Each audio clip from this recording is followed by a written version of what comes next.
하시기 바랍니다. 아직 방학은 안 했죠? 자, 바로바로 말씀 보도록 하겠습니다. 요엘서인데요.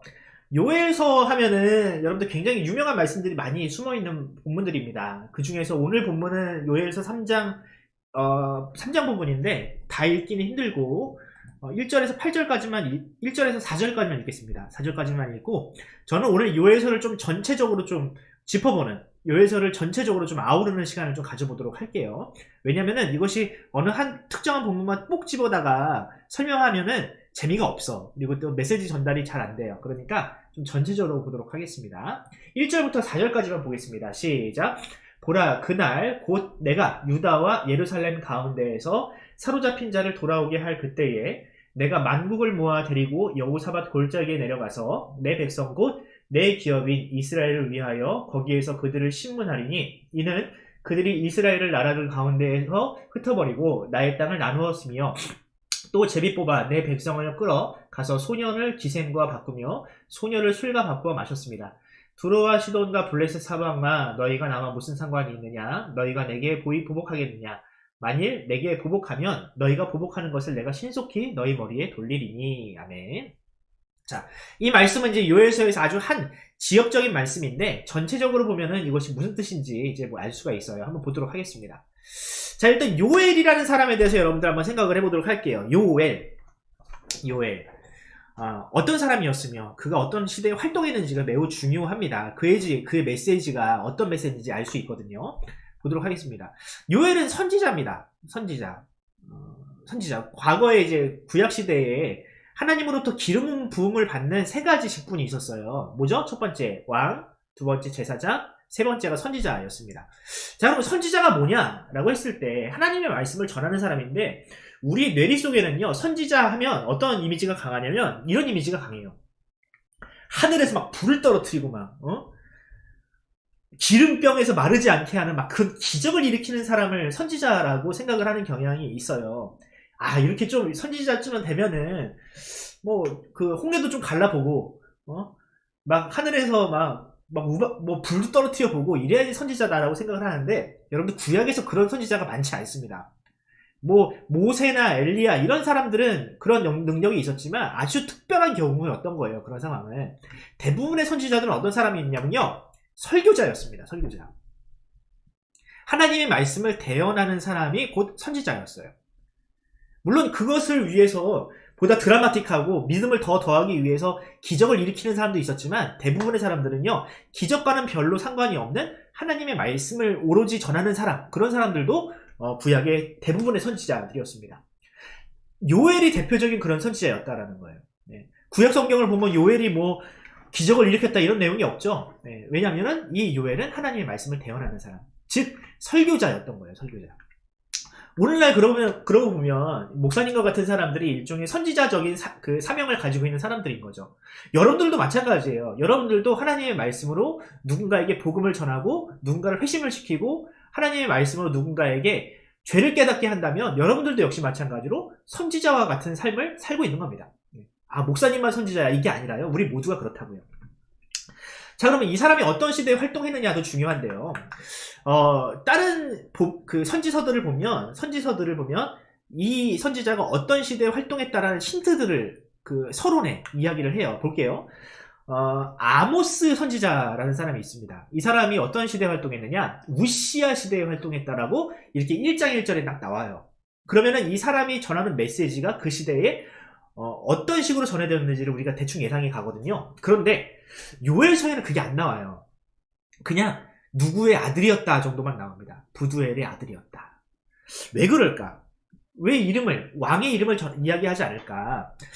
여러 가지 설이 있는데 저는 이 정도로 추측을 해봅니다. 뭐 정답은 아니지만 그 당시 남유다에 왕이 없었던 것이 아닐까. 왕이 없었으니까 왕의 이름을 적지 못했던 것이 아닐까라는 생각을 해요. 실제로 남유다가 여호야김이라는 왕이 바벨론에 잡혀간 이후에는요, 왕은 있었지만 거의 실질적으로 왕이라고 볼 수 없는 사람들이었어요. 나중에는 진짜 왕이 없었던 시대가 있었고. 왜냐면은 그 바벨론에 점령당한 이후에는요, 총독이 그 나라에 거의 왕 역할을 했으니까. 그래서 아마 이 왕의 이름을 기록하지 않았을까.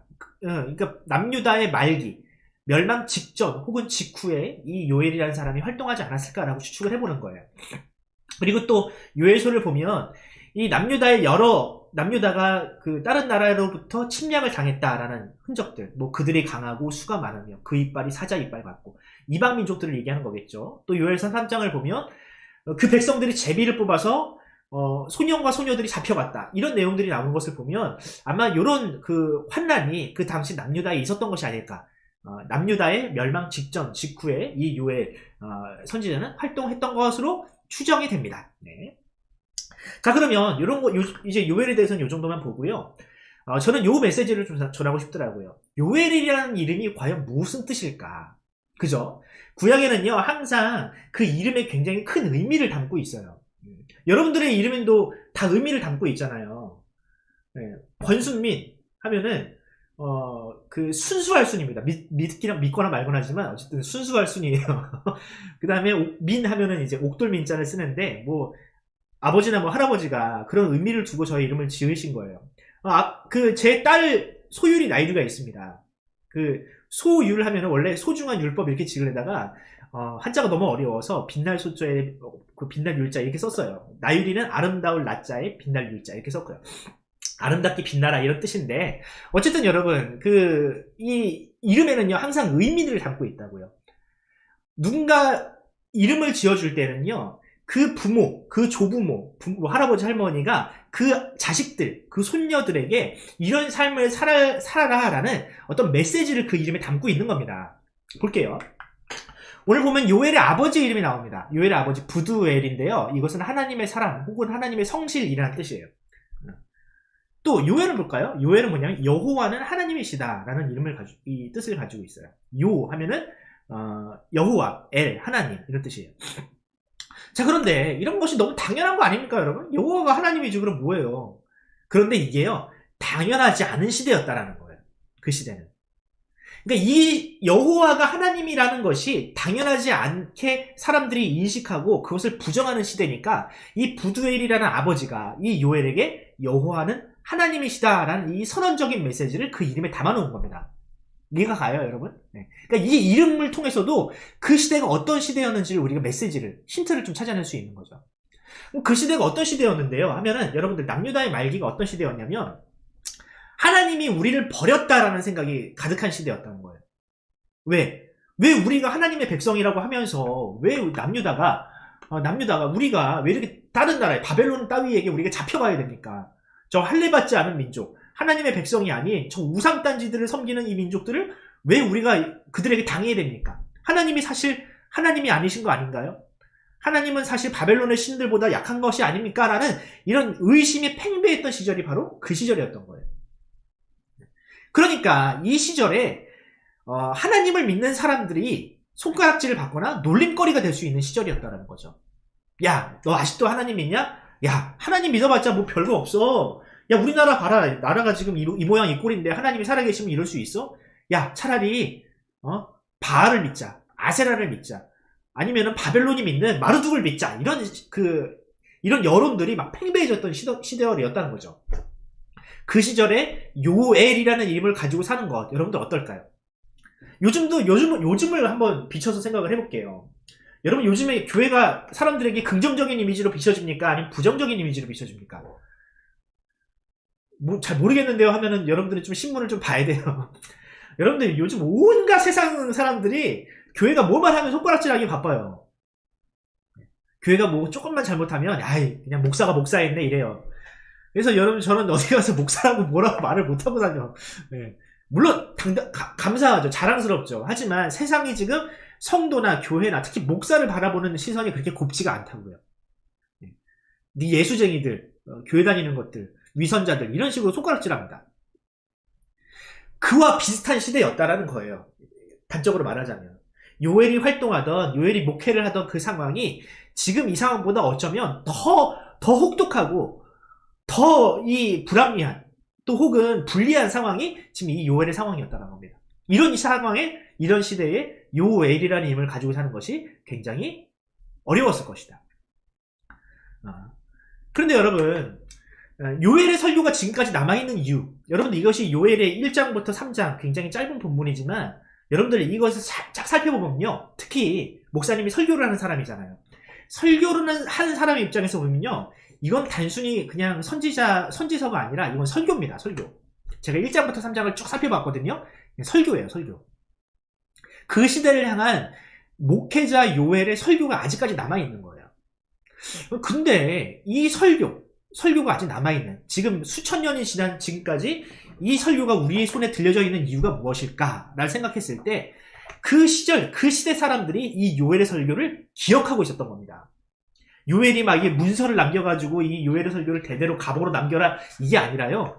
그 시절에 요엘의 설교를 듣던 사람들이요, 이 요엘의 설교를 잊지 못한 거예요.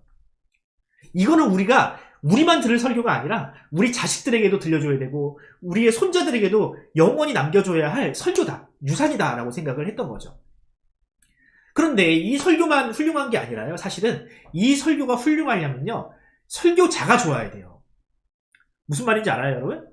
여러분들이 누군가의 설교를 들을 때요, 유튜브에서 여러분들이 조금 크면은 설교를 이제 검색을 할 때 대부분 어느 교회 설교를 들어요? 좋은 설교자를 우리가 딱 뭐 기억을 하면 좋겠지만, 구독 신청을 하면 좋겠지만, 많은 사람들이요, 큰 교회 설교를 먼저 들어요. 왜? 큰 교회는 뭔가 이렇게 좀 대단한 설교자가 목회를 하고 있을 것이다 라는 좀 이렇게 선입견 같은 것들이 있는 거야. 그러니까 좋은 설교자의 설교를 듣고 싶은 마음이 있는 거예요.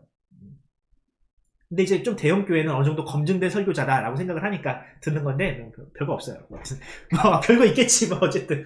근데 중요한 건 뭐냐? 요엘이라는 사람이 그만큼 훌륭한 인격과 훌륭한 목회를 했기 때문에, 물론 그의 설교도 훌륭했겠지만, 그렇기 때문에 이 요엘이라는 사람의 설교가 지금까지 남아있다라고 저는 그렇게 단언할 수 있을 것 같아요. 자, 그의 설교를 한번 제가 분석을 해봤습니다. 뭐 설교를 오랫동안 한 사람 입장에서 이 설교를 한번 분석을 해봤어요. 첫 번째, 요엘이라는 사람의 설교가 어떤 설교였냐면요, 비난하기보다 변화를 촉구하는 설교였어요. 보통 다른 선지서들을 보면 니들 잘못했다, 니들 죄인이다, 니들 죽어야 된다, 막 이렇게 비난하면서 시작을 해요. 물론 그렇게 이제 설교를 하는 사람들이 있죠.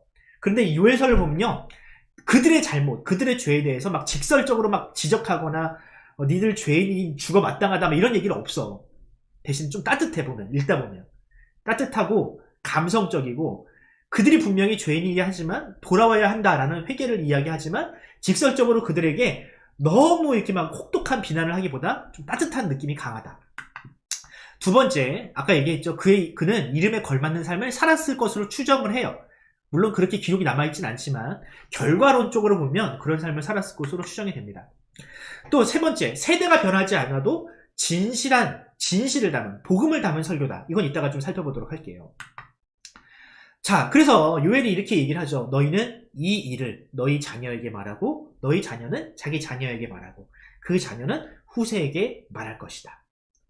그러니까 지금 현재 당면한 이 문제와 하나님의 은혜와 구원이 지금 당장 우리에게만 주시는 메시지가 아니라 그 다음 세대에게도 주시는 메시지이기 때문에 우리가 이것을 전해야 된다 라고 했을 때 사람들이 이 메시지를 듣고 어떻게 했다? 실제로 그렇게 전했다.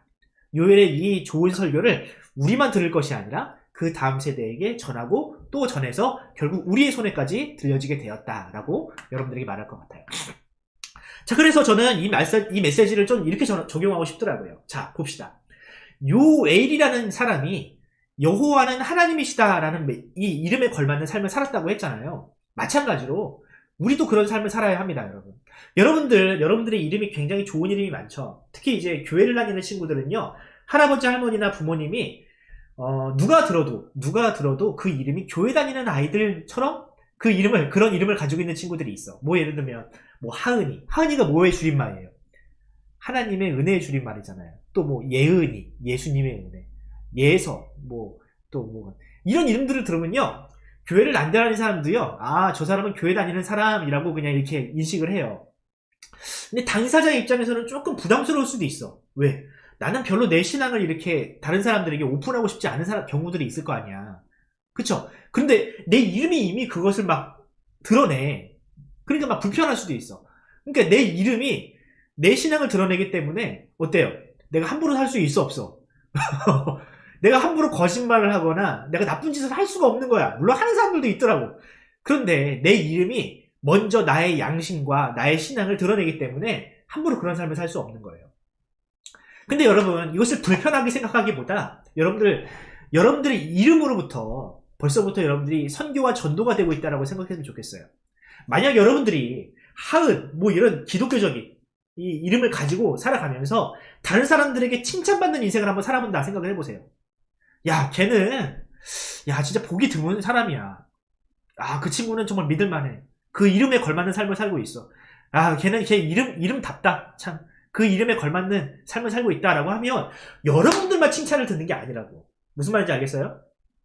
내가 그 이름을 가지고 살아가면서 다른 사람들로부터 칭찬을 받는다면 여러분들의 이름을 통해서 드러나시는 하나님이 이 세상 앞에 칭찬을 받는다라는 거예요. 그러니까 여러분들의 이름을 부담스럽게 생각하지 마시고요. 내가 이 이름에 걸맞는 삶을 살면 내가 그 자체로 하나님의 영광을 드러내는 삶을 살고 있구나 라고 여러분 생각했으면 좋겠어요. 무엇보다 여러분들, 우리에게는 그리스도인이라는 이름이 있잖아요. 우리는 누구를 쫓는 삶입니까? 그리스도를 쫓는 삶을 살아가는 그 이름, 그리스도인이라는 이름을 우리가 모두가 가지고 있어요. 여러분, 우리가 그 이름에 걸맞는 삶을 살아갑시다. 요엘이라는 삶을 살았던 것처럼 하나님을, 정말 여호와를 하나님으로 증거하며 사람들에게 그것을 각인시키는 삶을 살았던 것처럼 우리도 역시 마찬가지로 그런 삶을 살았으면 좋겠습니다. 자, 이제 세 번째. 이제 본격적으로 요엘서를 좀 살펴볼 텐데요. 요엘서가 1장, 2장, 3장이잖아요. 이게 서론, 본론, 결론이에요, 사실은.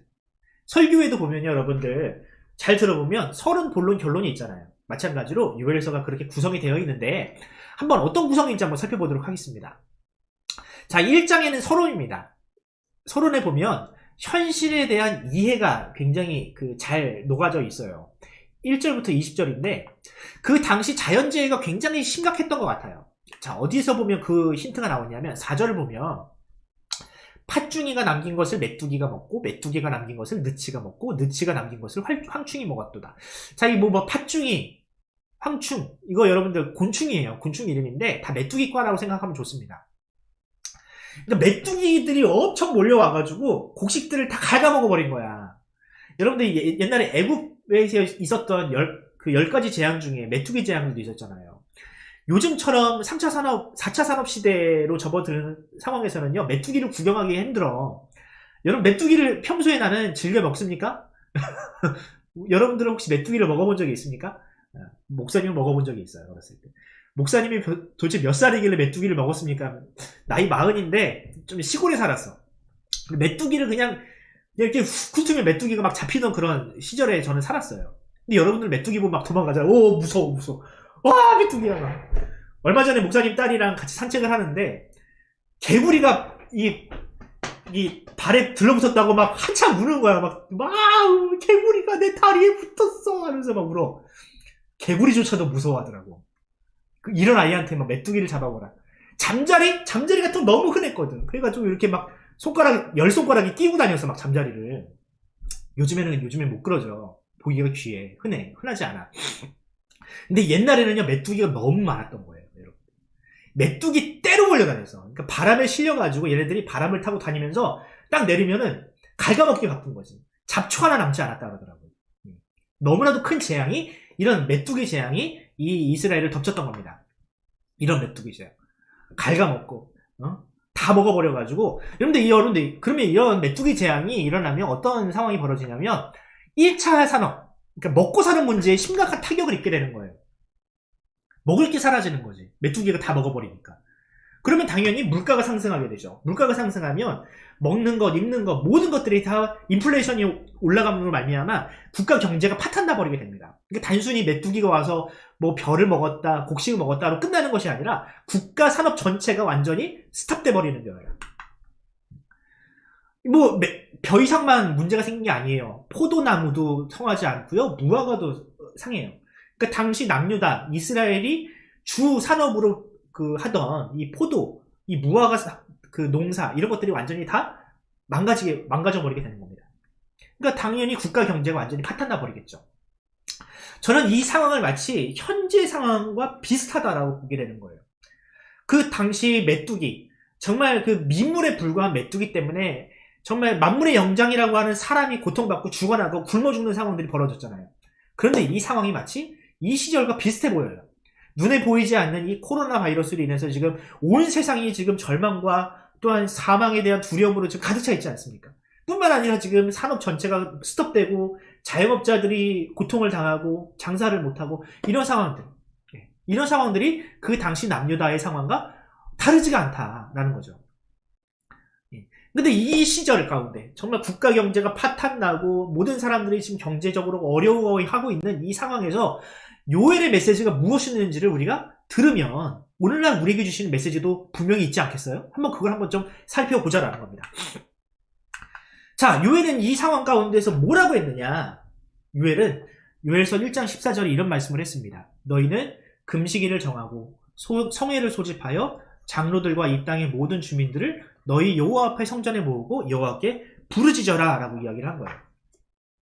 다시 말하면 기도해라 라고 한 거예요. 이 기도하면 밥이 나와요? 왜? 메뚜기가 지금 다 먹어버려가지고 아무것도 없는데 기도하면 밥이 나옵니까? 떡이 나옵니까? 라는 질문을 할 수도 있지. 그 당시에 아마 많은 사람들이 요엘의 설교를 듣고 그런 생각을 가졌을 수도 있어요. 하지만 여러분 생각을 해봅시다. 그럼 답이 있습니까? 그 기도하는 거 말고 사람의 힘으로 무언가 할 수 있는 상황이에요 지금? 아무것도 할 수 있는 게 없어요 사실. 그럼 아무것도 하지 말까요? 그것도 답이 아니에요 여러분. 그러면 이 상황 가운데에서 목회자였던 요엘이 할 수 있는 최선의 답이 무엇일까? 기도하는 것밖에 없다는 거예요. 하나님께 매달리는 것이 오로지 정답이라는 거예요. 너희도 할 수 있는 거 아무것도 없지. 그러면 이때 우리가 할 수 있는 것이 유일한 것이 있다면 기도밖에 할 수 있는 것이 없지 않겠느냐라고 이야기를 한 거죠. 우리는 할 수 있는 것이 없겠지만 우리가 기도하는 대상인 하나님께서 우리가 기도하면 하나님이 우리를 위해서 해주실 수 있는 일들이 있지 않겠느냐라고 요엘은 이야기를 한 거죠. 답 안 나오는 상황이면 아무것도 안 할 거예요? 기도라도 하자 이거예요. 부르짖어보자 라는 거죠. 자, 그러면 이 말씀을 우리에게 지금 어떻게 적용하면 좋을까? 우리도 기도해야 하는 거 맞죠? 우리도 기도회를 해야 되겠죠. 기도를 해야 되겠죠. 그럼 우리가 기도회를 하자고 우리가 성도들을 끌어모아다가 주여 외치고 하는 것이 답입니까? 지금 그렇게 했다가 난리가 날 텐데. 네. 여러분, 이 기도하자, 부르짖자, 회개하자라는 본질적인 메시지. 여기서 요엘이 말하는 본질적인 메시지는 이겁니다. 기도를 하자라는 뜻에는요, 회개를 하자는 뜻이 있어요. 그리고 우리가 슬퍼하자라는 메시지도 있습니다. 요엘서 1장 8절을 보면 이런 말씀이 있습니다. 너희는 처녀가 어렸을 때 약혼한 남자로 말미암아 굵은 배로 동이고 애곡한 것 같이 할지어다. 슬퍼하자라는 뜻이거든요. 여러분, 우리가 슬퍼하자라고 할 때 이것이 단순히 현 상황에 대한 슬픔이 아닙니다. 우리가 눈물을 흘리자 할 때는요, 타인을 위한, 공동체를 향한 눈물이 우리에게 필요하다라는 뜻인 거예요. 나는 좀 먹고 살만하다고, 나는 좀 비축해놓은 곡식이 있다고, 나는 슬퍼하지 않을 것이 아니라 우리가 다른 사람, 타인을 향한 슬픔, 공동체를 향한 아픔, 현 상황에 대한 애통함이 우리에게 있어야 한다는 뜻인 겁니다. 그래야지 기도가 나와요, 사실. 슬픔도 없는데, 애통함이 없는데 어떻게 기도가 나옵니까? 근데 문제는요, 그 시절에 이런 슬픔조차 없었다라는 거예요. 나는 먹고 살만하다고 타인이 굶어 죽어가는 상황 가운데에서 그것에 대한 문제의식과 슬픔이 없었다라는 것이 문제였던 거예요. 그래서 요엘은 이것을 촉구하는 거예요. 너희가 너희 먹고 살만하다고 이 기도하지 않고 슬픈 마음이 없고 비통한 마음이 없지 않느냐. 이것이 문제다라는 거예요. 이것이.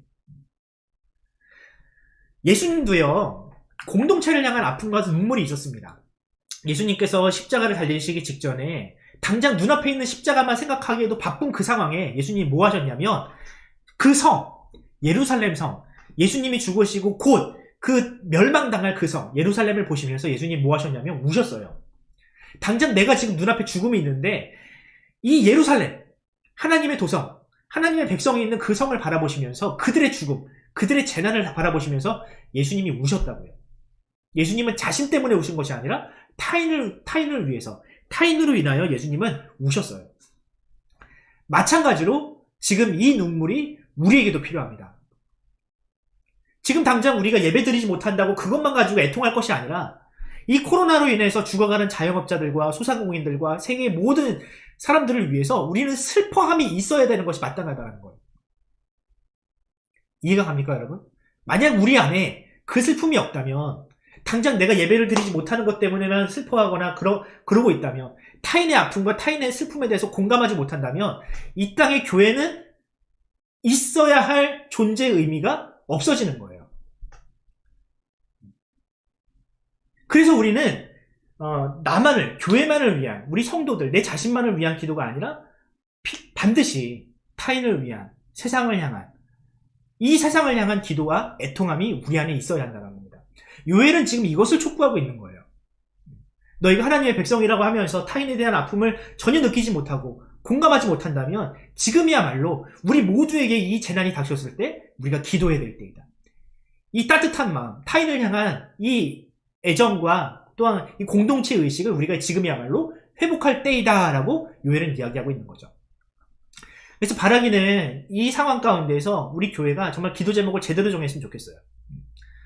우리 교회가 정말 세상을 향한 아픔, 세상을 향한 슬픔, 이것을 제대로 한번 느껴봤으면 좋겠어요. 그리고 기도했으면 좋겠습니다. 우리가 단순히 모여서 기도하는 거 좋죠. 근데 지금 안 되잖아요. 우리가 우리의 골방에서, 우리의 삶의 자리에서, 우리의 기도의 자리에서 나만을 위한 기도를 하는 것이 아니라 정말 굶주리고 있는 이 세상, 고통당하고 있는 이 세상을 향한 기도를 우리가 회복했으면 좋겠습니다. 그것이 이 코로나 시절에 우리가 할 수 있는 최선이다 라고 저는 이야기를 하고 싶어요. 근데 기도만 할 것이냐? 여러분들, 하나님께서 우리를 향해서 기도하라고 할 때는요, 기도만 하는 뜻이 아니에요. 기도는 반드시 행동으로 옮겨져야만 그것이 진정한 기도라고 할 수 있습니다. 그래서 우리가 이웃을 향한 따뜻한 나눔, 연말이 되면 모든 사람들이 다 우리 주변을 돌아보게 돼 있어요. 우리 교회도 마찬가지로 그런 사역을 하고 있고요. 여러분들도 역시 마찬가지로 이 일에 동참했으면 좋겠습니다. 내가 가지고 있는 것들을 좀 나눠서 지금 이 코로나로 인해서 슬퍼하고 힘들어하고 있는 이 이웃들, 구체적으로 어떻게 할지 모르겠으면 교회를 통해서 그 일을 하셔도 좋아요. 했으면 좋겠어요. 얼마 전 뉴스를 보니까 좀 감동적인 이야기들이 많이 나오더라고. 근데 어떤 영상이었냐면 어떤 한 초등학교 5학년짜리 꼬마래.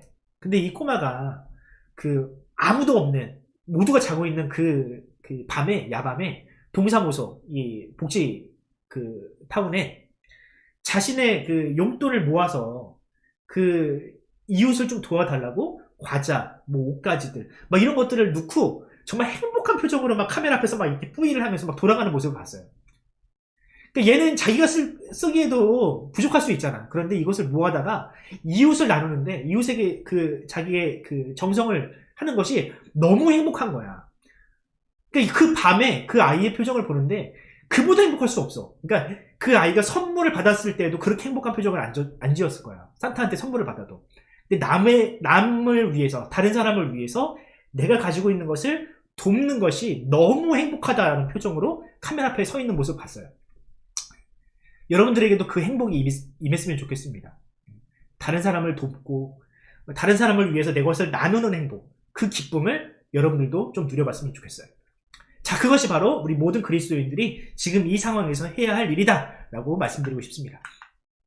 자, 본론입니다. 이제 2장에 넘어가면 본론인데, 그러면 왜 우리가 회개를 해야 되며 또 왜 우리에게 이런 재난이 왔는가에 대한 해답이 또 있어야 될 거 아닐까요? 네, 그래서 요엘은 이야기를 하는데, 왜 이런 재난이, 왜 이런 고통이 우리에게 왔는가라고 했을 때 요엘은 이렇게 얘기합니다. 사람의 죄 때문이다. 우리의 죄 때문이다 라고 얘기를 해요.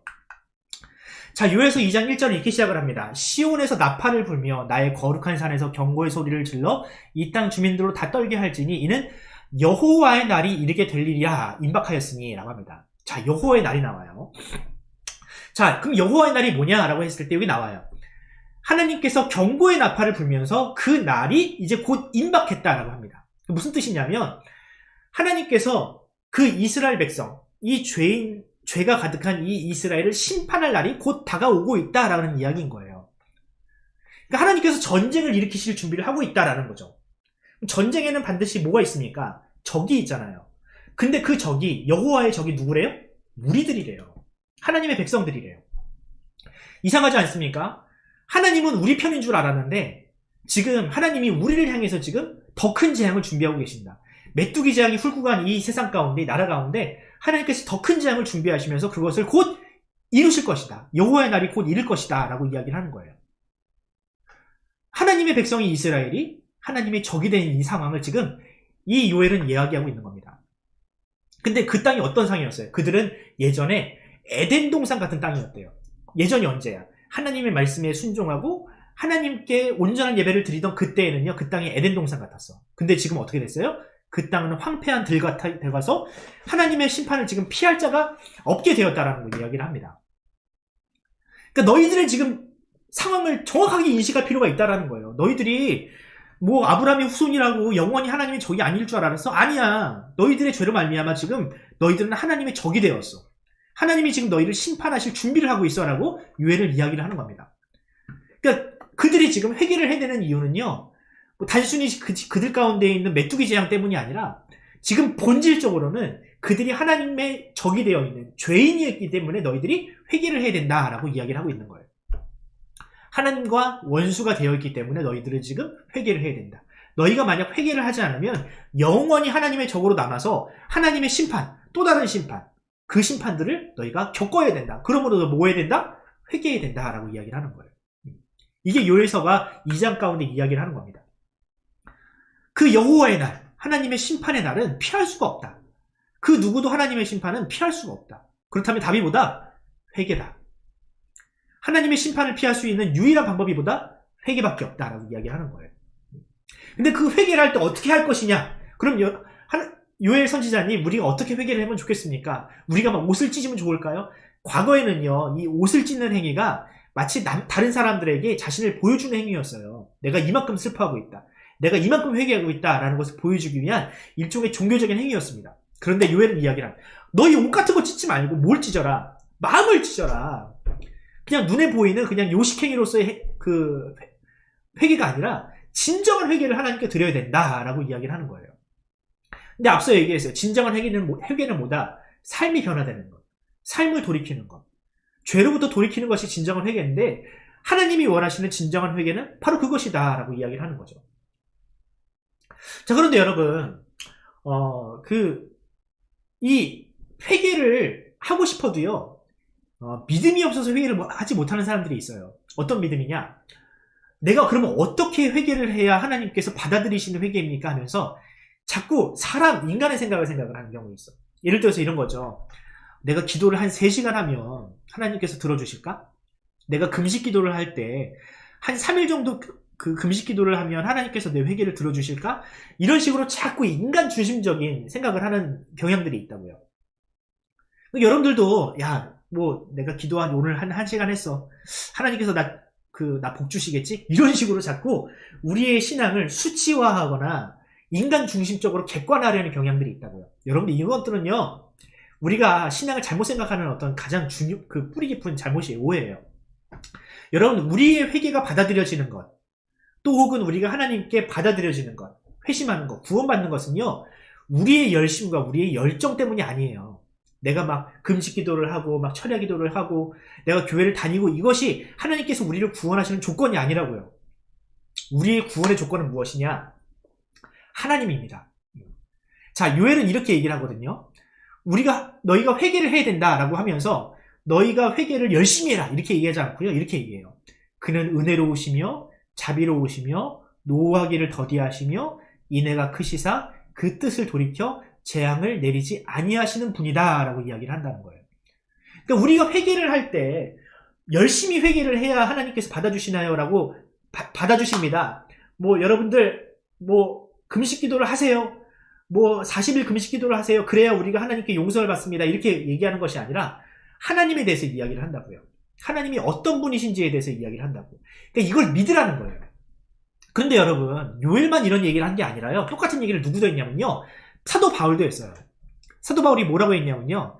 우리는 그리스도 안에서 그의 은혜의 풍성함을 따라 그의 피로 말미암아 속량 곧 죄사함을 받았느니라. 사도 바울은 똑같은 얘기를 했다고요. 무슨 뜻이냐? 우리가 구원받는 것은 우리의 열정, 우리의 열심, 우리의 신앙 이것이 아니라 오직 하나님의 은혜다라고 이야기를 한 거예요. 우리가 구원을 받는 것은요. 오직 하나님의 은혜 때문이다라고 이야기를 한다는 거예요. 그러니까 여러분들 요엘이 얼마나 복음적인 설교자입니까? 복음의 원리가 이 요엘서에 다 녹아 있어. 첫 번째, 사람이 어떤 죄인인지 얼마나 큰 죄인인지 너희가 깨달아야 된다 이야기를 하잖아요. 두 번째, 그러므로 우리가 하나님 앞에 회개를 해야 된다. 죄로부터 돌이켜야 된다. 그런데 우리가 아무리 그렇게 한다 할지라도 그것은 우리의 공로가 될 수 없고 오직 누구 때문이다? 하나님의 은혜 때문이다. 오직 하나님의 은혜만이 우리를 구원할 수 있다라고 요엘은 이야기를 했다라는 거죠. 대단하지 않습니까, 여러분? 사도 바울만 대단한 줄 알았는데 아니에요. 요엘도 대단한 복음적인 설교자였다라는 겁니다. 그러므로 여러분들, 이제 결론으로 넘어가도록 하겠습니다. 자, 그러면 우리가 회개를 했어. 온전한 믿음을 가지고 하나님을 신뢰하는 믿음을 가지고 회개를 하면 그럼 우리에게 주실 은혜가 과연 무엇일까? 라고 했을 때 이것이 곧 결론입니다. 자, 이런 이야기를 합니다. 그때가 언제예요? 여호와의 날이에요. 여호와의 날에 여호와께서 자기의 땅을 극진히 사랑하시어 그의 백성을 불쌍히 여기실 것이다. 여러분, 그때가 원래 여호와의 날이에요. 근데 여호와의 날이 언제였습니까? 이스라엘 백성들이 심판을 받을 날이었어요. 그런데 이 심판의 날이 어떤 날이 되었어요? 구원과 은혜의 날로 바뀌어버렸습니다. 무엇으로 말미암아? 그들의 회개로 말미암아. 하나님께서 그들을 불쌍히 여기심을 말미암아 원래는 심판을 받아야 할 그들이 하나님의 백성으로 회복과 은혜와 복을 누리게 되었다. 보라, 그날, 또 그날이 나와요. 그날 곧 내가 유다와 예루살렘 가운데에서 사로잡힌 자를 돌아오게 할 것이다. 너희들 다 잡혀갔지. 너희들이 회개하고 다시 하나님의 백성이 되면 그들이 다시 다 돌아올 거야. 자, 그리고 이런 말씀을 합니다. 요엘서 2장 28절, 되게 중요한 말씀이고 요엘서에서 우리가 가장 잘 알고 있는 말씀이기도 해요. 이런 말씀을 합니다. 그 후에 내가 내 영을 만민에게 부어주리니 너희 자녀들이 장래일을 말할 것이며 너희 늙은이는 꿈을 꾸며 너희 젊은이는 이상을 볼 것이며 그때 내가 또 내 영을 남종과 여종에게 부어줄 것이며 내가 이정을 하늘과 땅에 베풀리니 곧 피와 불과 연기 기둥이라. 아멘. 이런 말씀이 있습니다. 여러분, 이거 찬양도 있잖아요. 이따가 할 거지만 자녀들은 예언할 것이고 청년들은 환상을 보며. 여러분, 이 찬양이 원래 이 요엘서에서 나왔던 본문이에요.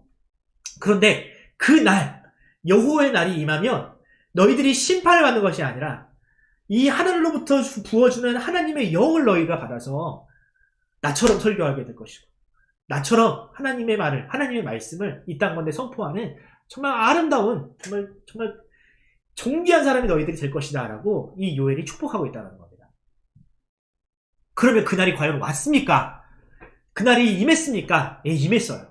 자, 이 요엘서는 장차 오고 오는 세대 가운데 계속 묵상이 되었던 말씀이라고 했잖아요. 이 요엘서가 나중에 언제 다시 한번 신약에 등장하냐면 베드로를 통해서, 베드로가 5,000명씩 회심시키는 위대한 설교를 하거든요. 그때 이 베드로가 자기의 말로 설교하지 않았어요. 누구의 설교를 인용했냐면요, 구약의 위대한 설교자였던 이 요엘의 말씀을 인용합니다. 볼까요? 사도행전 2장을 보면 베드로가 이 방언을 하는 사람들, 오순절 성령 강림을 통해서 방언을 하는 사람들을 보면서 저 사람들이 뭐냐, 술 취한 거 아니냐 라고 사람들이 오해할 때 사람들 앞에서 설교를 했거든요. 근데 그 설교에 누가 나오냐? 이게 파란 글씨 볼게요. 이는 곧 선지자 요엘을 통하여 말씀하신 것이니 일렀을때 하나님이 말씀하시기를 말세에 내가 내 영을 모든 육체에 부어주리니 너희의 자녀들을 예언할 것이요 쭉쭉쭉쭉 하면서 요엘서에 기록된 말씀을 인용해서 자기의 설교를 해요. 다시 말하면 그 요엘이 예고했던 그 여호와의 날이 언제냐? 바로 오늘이라는 거죠. 장차 하나님께서 죄인을 심판하시고 하나님의 백성을 구원하실 그날, 그것이 이루어지는 그날이 언제냐? 바로 예수님이 십자가에 달려 죽으시고 다시 부활하심으로 말미암아 그 하늘로부터 문이 열리고 성령이 오셔서 그 백성들을 회복시키신 바로 그날이 바로 오늘이다라고 이 베드로는 요엘 설교를 통해서, 요엘 선지자의 말을 통해서 자신의 설교에 인용합니다. 요엘의 설교가 얼마나 영향력이 있었는지 여러분들 이해하시겠죠? 마찬가지입니다. 오늘에도 이 요엘의 설교는요, 여전히 유효합니다. 지금 우리를 향한 이 요엘의 말씀이 무엇이 있을까? 저는 찾아보다가 이런 말씀을 찾았어요. 요엘서 9장 10절을 보면, 3장 9절 10절을 보면, 너희는 모든 민족에게 이렇게 널리 선포할지어다. 너희는 전쟁을 준비하고 용사를 격려하고 병사로 다 가까이 와서 올라오게 할지어다. 너희는 보습을 쳐서 칼을 만들지어다. 낫을 쳐서 창을 만들지어다. 약한 자도 이르기를 나는 강하다 할지어다 라는 말씀이 있어요. 이것도 역시 마찬가지로 장차 여호와의 날, 하나님의 뜻이 이루어지는 그 날에 있어야 될 일들이거든요. 자, 이 말씀이 오늘날 이루어지길 바랍니다. 자, 여러분들, 이게 뭐냐면요, 영적인 전쟁을 준비하라는 말씀이에요. 장차 하나님의 영을 받은 사람들이 전쟁을 해야 되는데 그 사람들이 어떤 사람들이냐? 저는 하나님의 백성으로서 자격도 없고요, 힘도 없고요, 용기도 없고요, 아무것도 없어요. 이렇게 얘기할 사람들에게 하시는 말씀이에요. 야, 너희는 그런 말 하지 말아라. 너희는 약하다 할지라도, 아무리 약하다 할지라도 너희는 강하다 할지어다. 무엇을 근거로 해서? 하나님이 너와 함께 하시지 않느냐. 너희가 비록 보습을 가지고 있고 낭만 가지고 있다 할지라도, 무기를 아무것도 가지지 없다 할지라도 너희가 그것을 가지고 하나님의 일을, 너희가 하나님의 손에 붙들려지게 되면 너희는 칼을 든 것처럼, 창을 든 것처럼 강한 자가 될 것이다 라는 말씀이 바로 이 말씀입니다. 근데 여러분들처럼, 우리처럼 세상 앞에 정말 보잘것없고 약하고 아무것도 내세울 것 없는 그런 사람이라 할지라도 하나님의 손에 붙들려지면 그가 마치 칼을 든 것처럼, 창을 든 것처럼 위대한 일을 할 수 있을 것이다. 그는 결코 약하지 않다라는 말씀이 바로 이 요엘서의 말씀이라는 거예요. 여러분들, 이 요엘서의 말씀이 여러분들의 삶 가운데 이루어지길 바랍니다. 아무것도 가지지 못한다 할지라도, 여러분들의 가운데 정말 연약하다고 좌절한 사람이라 할지라도, 나 인생 풀리는 것도 없고, 난 내 인생 어떻게 살지도 모르겠고, 그렇게 생각하지 마세요. 여러분들이 정말 하나님 앞에 회개하는 인생이라면, 하나님의 손에 붙들린 인생이라면, 여러분들을 반드시 하나님께서 여러분들을 붙드시고 여러분들을 사용하실 줄로 믿습니다. 이 요엘서의 말씀을 의지해서 여러분들 살아가시기를 간절히 소원합니다. 자, 결론 드릴게요. 첫 번째, 여러분들, 우리는요, 그 시절을 위로했던 요엘처럼 이 시대를 위로하기 위하여 부름받은 인생들입니다. 요엘처럼 우리 그리스도인들이 우리의 이름에 걸맞는 삶으로, 또 입술로 무장하여서 이 시대를 위로하고 또 행동하는 그리스도인들이 되었으면 좋겠습니다. 두 번째, 여러분, 신앙은요, 현실을 극복해야 하는 위대한 능력이 있어요. 만약에 그 메뚜기가 다 잡아먹어가지고 먹을 것이 없는 그 시절에 요엘의 이 설교가 아무 의미 없었다면 지금의 우리 손에 남아있지 않겠죠. 그 요엘의 설교는요, 그 시절을 위로했던 거예요. 사람들이 그 설교를 말미암아 힘을 얻었던 거예요. 그러니까 우리가 지금 이렇게 들고 있는 거예요. 마찬가지로 우리가 그저 그런 종교인이 되려 애쓰지 말고요. 눈에 보여지는, 교회만 잘 다니는 사람이 되지 말고요. 마음을 찢는 회개, 세상의 아픔을 공감하는, 정말 애통하는 심령. 애통하는 자는 복이 있나니 천국이 그들의 것이라 그러지 않았어요. 애통하는 심령을 가진 그리스도인, 상한 심령을 가진 그리스도인으로서 이 시대를 위로하는 그런 그리스도인이 되었으면 좋겠습니다. 세 번째, 요엘은요, 현실을 떠나서 설교하지 않았어요. 현실을 직시하는 설교자였습니다. 하지만 그는요, 현실 너머에 있는 하나님의 나라를 보았던 사람입니다. 마찬가지로 우리도 세상이 보지 못하는 하나님의 나라를 주목하면서 절망하지 않고 균형 잡힌 그런 그리스도인으로 살아가기를 간절히 소원합니다. 자, 결론인데, 유진 피터슨이라는 유명한 그 신학자가 이런 책을 썼어요. 다윗, 현실의 뿌리 박은 영성. 저는 이 다윗이라는 이름에 우리의 이름을 넣었으면 좋겠습니다. 권순민, 곽영남, 이신현, 현실의 뿌리 박은 영성을 살아가는 사람이 되자. 그냥 하늘에 둥둥 떠다니는 신앙 말고요. 그냥, 이 땅에서 뭐 별거 없어. 그냥 우리 천국만 가면 돼. 이런 신앙이 아니라, 이 땅에서 뿌리 박은 현실을 살아가면서도 동시에 천국의 삶을 이 땅에 가지고 내올 수 있는, 천국의 그 행복, 기쁨, 평안, 이런 것들을 이 삶 가운데 이루어낼 수 있는 진정한 그리스도인이 저와 여러분이 되기를 간절히 소원합니다. 아멘.